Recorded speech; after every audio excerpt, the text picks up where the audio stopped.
4 жыл мурун Польшадан кыргыз студенттер мага байланышка чыкты. Сейитбек байке, жардам берсеңиз. Сейитбек байке, биз студентпиз, акчабыз аз, ковид жаңы эле бүттү. Сейитбек байке, биз Польшада IT кылган кыргыздар почти жок, ментор жок. Бизге жардам берсеңиз деп суранды. Мен макул жардам берейин дедим. Чындап эле мен студент болгон кезде Канадада ментор болгон эмес, багыт көрсөткөн бирөө болгон эмес. Мен аябай кыйналгам да.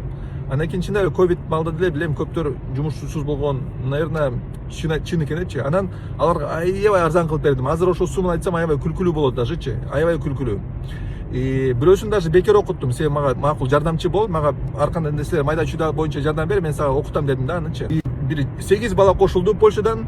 4төө программаны бүтпөй эле таштап койду. 1-2 айдан кийин элечи жалкоо болуп. 4төө болсо программанын аягына чейин чыкты, даже программаны бүтпөй жатып эле жумушка орношуп кетти. Аябай жакшы Польшадагы алдыңкы белгилүү компанияларына жумушка орношту. Мен аябай сыймыктандым. Өзүмө сыймыктандым, анан аларга да сыймыктандым. Ойлодум, оп, супер. Эми артынан толтура кыргыздар, Польшадагы жашаган кыргыздар келет депчи. Студенттер келет, анан кийин көп айтишиңтерди даярдайбыз деп ишендим да. Анан эмки группа набор кылып атканда болгону бир эле студент келди Польшаданчы. Мен аябай таң калдым. Неге болгону бир эле студент келди? Мурун результат жок кезде 0 болгондо ушу 8 студент келген. Азыр болсо результат бар, аябай 100% попадание болду да.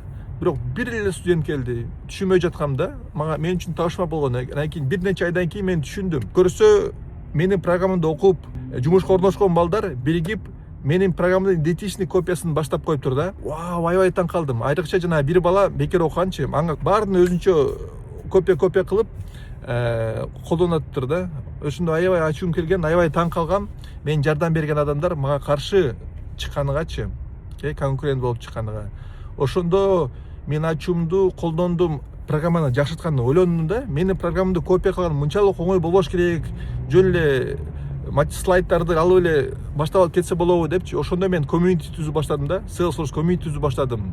Ошондо мен Udemy курстары чыгарып баштадык. Ошондо биз өзүнчө сонун материалдарды жасап баштадык да. Эгер ошол балдар менин ачуумду келтирбегенде, мен наверное мынчалык Udemy'ни чыгармак эмесмин. Курстардын сонун материалдарды чыгармак эмесмин.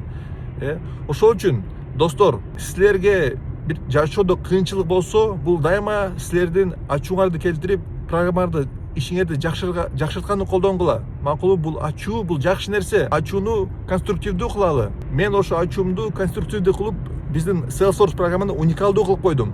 Биздикинде Salesforce программа эч каякта жок. Ошол үчүн силерде кандай кыйынчылык болсо, бул силер үчүн шанс программарды жакшыртканды күчтүү болгону. Алга.